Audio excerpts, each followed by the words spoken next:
Olá, pessoal! Então, essa é a nossa aula de número 13 de técnicas cognitivas. Ela vai ser uma aula guiada, já que a gente vai continuar, então, nesse modelo de atividades virtuais até dia 19 de abril. Bom, nessa aula a gente irá continuar nas técnicas de reestruturação cognitiva, mas aqui são técnicas com o objetivo de reforçar a refutação do pensamento automático. Lembra que a reestruturação cognitiva ela tem um foco de trazer pensamentos alternativos e refutar pensamentos automáticos. Aqui são técnicas que vão reforçar isso no dia a dia e promover a validação dos pensamentos funcionais também no dia a dia. Elas podem ser usadas e devem ser usadas em sessões terapêuticas de fase intermediária, quando o cliente já identificou pensamentos e crenças disfuncionais, certo? Quando ele já tem conhecimento dos seus pensamentos funcionais, quando ele já pensou em pensamentos alternativos.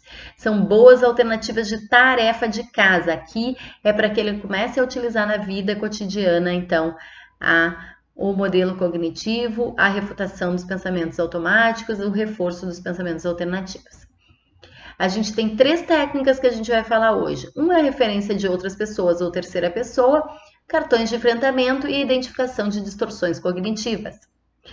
Quando usar, são técnicas que podem ser usadas em diferentes transtornos, certo? Existem estudos que mostram isso. Elas são técnicas standard, né? Não preciso usar todas, algumas, né? Desde que o cliente tenha clareza já de pensamentos e crenças disfuncionais e já tenha em terapia em situação cotidiana já pensado, aventado algum pensamento alternativo. Referência de outra pessoa ou terceira pessoa. Essa é uma técnica que consiste em estimular que o cliente considere a crença de outras pessoas. Tá? E ao fazer isso, quando eu coloco no outro, o que eu faço? Eu desloco a emoção, que quando é minha, está associada à emoção. E aí eu proporciono uma análise mais racional. O cliente passa a narrar a situação como se não fosse dele. Então, ele consegue interpretações que podem surgir diferentes, mais racionais. O objetivo é refutar pensamentos automáticos disfuncionais e reforçar os alternativos. Existem 4 tipos de formas de abordar. Nesse livro aqui, na página 168, 169, 170, vocês vão encontrar exemplos, tá? Usar a crença de uma pessoa que seja oposta do cliente, né? E aí o cliente dizer como é que aquela pessoa se convenceu daquela forma e se o cliente concorda ou não, o que ele pensa sobre isso. A outra é identificar o cliente que pensa, identificar uma pessoa que pensa similar ao cliente e que daí o cliente consiga pensar se aquilo faz sentido ou não, né? E o quanto que de repente o cliente vai se dar conta que é disfuncional porque faz o outro sofrer. E aí a gente pode perguntar por que isso não se aplica a você, né? E uma questão importante, quando usar alguém que tem uma questão similar, uma crença similar, a gente pode pedir, então, o terceiro ponto, que o cliente dramatize, que ele, então, imagine que eu sou essa pessoa e ele vai tentar me convencer que os meus pensamentos automáticos não são válidos. E aí ele vai criar argumentações para si mesmo. Uma outra opção, usar um filho, né? Então, mesmo que não tenha filho, imagine, então, que seu filho está com crenças, então, de fracasso, que ele é um fracasso porque tirou uma nota baixa, enfim. Como que você, então, gostaria que ele pensasse nesse momento? O que você diria para ele, então, se convencer de que isso não faz sentido? Dicas, procure utilizar exemplo de pessoas próximas, né? Então, principalmente as pessoas que vão ter crenças diferentes ou similar, que sejam próximas, que o cliente até tenha alguma admiração. Sugerir que o cliente se pratique em casa, então é muito importante, tarefa de casa, não necessariamente em casa, né? Mas que ele pratique, então, no dia a dia isso. Né? Se eu estou numa situação, o meu pensamento automático vem, como que outra pessoa lidaria com isso? Ou se fosse minha filha, como eu gostaria que ela pensasse nesse contexto? Cartões de enfrentamento, então, outra técnica que ela vem, que seria, o objetivo é reforçar também no dia a dia os pensamentos alternativos. Ela consiste em descrever o escrever frases, né, em um cartão, cartaz, caderno de terapia ou mesmo no lembrete celular. Aliás, lembrete do celular é o que a gente mais usa atualmente, né? Colocar em espaços acessíveis frases que sejam estimulantes para o cliente, no sentido de reforçar pensamentos alternativos ou de invalidar pensamentos negativos ou disfuncionais, certo? Tem que estar sempre próximo ou em locais estratégicos, como na porta da geladeira, no espelho do banheiro. Então, pensando aqui num cliente com compulsão alimentar ou com distorção de imagem corporal. Os tipos de cartões de enfrentamento, a gente tem então 4 tipos.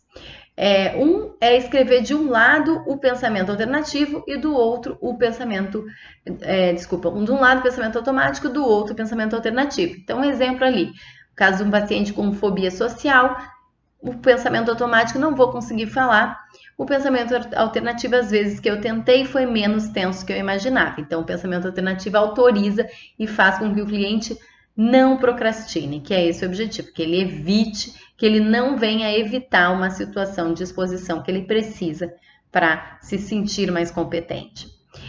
Escrever estratégias de enfrentamento. Então, outra maneira é cartões que têm a estratégia de enfrentamento, tipo uma cliente com compulsão alimentar, não vou passar na frente da padaria. Escrever frases de motivação para mudança, uma cliente com transtorno de ansiedade generalizada, só posso mudar a mim mesmo, e isso já é difícil, que dirá mudar os outros. Então, ter ideia do que de fato eu posso controlar e o que eu não posso controlar e que às vezes eu fico tentando de forma que não tem um resultado positivo. Dicas. Planeje o uso com o cliente, né? Então ele tem que sentir, ele tem que realmente se imaginar usando na vida. Ele tem que estar motivado, né? Tem que estar convencido do método. Seja específico na situação, então em que situações colocar isso em prática.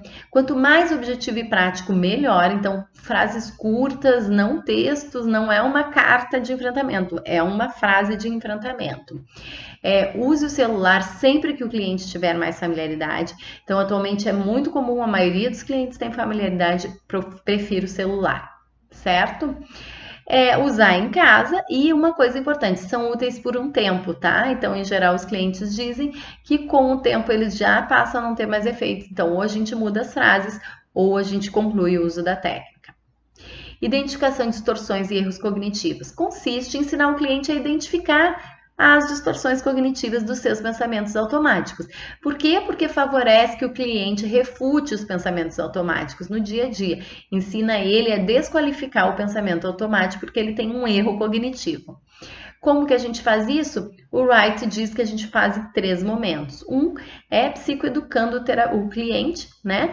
Trazendo para ele, então, o conceito de distorção cognitiva, o erro cognitivo e como é que ele aparece nos pensamentos automáticos. Então eu mostro para eles os tipos que existem, né, e que é possível a gente identificar. O segundo passo é a gente identificar junto na sessão terapêutica os erros cognitivos de alguns pensamentos automáticos que a gente já trabalhou, ou mesmo que estão na conceituação cognitiva. Eu posso retomar a conceituação cognitiva e eu vou exercitar com o cliente isso.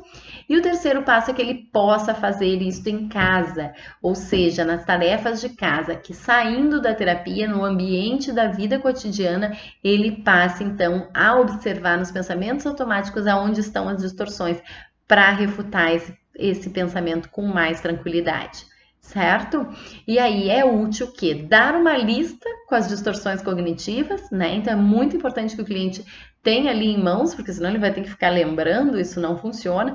Então ele só identifica ali qual é a distorção, né? Isso é bom pra gente também, sempre ter essa colinha, e pode ser incluída no RPD, tá, gente? Então isso é uma coisa bem legal, que se inclua, se o cliente estiver usando o RPD, uma coluna, então, para colocar ali as distorções cognitivas observadas no pensamento automático. Aqui a lista de distorções cognitivas. Certo, pessoal? Então, esse material vai estar disponível para vocês na nossa página ali da UCDB, certo? Espero que vocês tenham gostado. Esse é o primeiro vídeo que eu estou fazendo, espero fazer outros muito melhores para vocês. Depois me deem um feedback do que vocês acharam. Um abraço, até a próxima!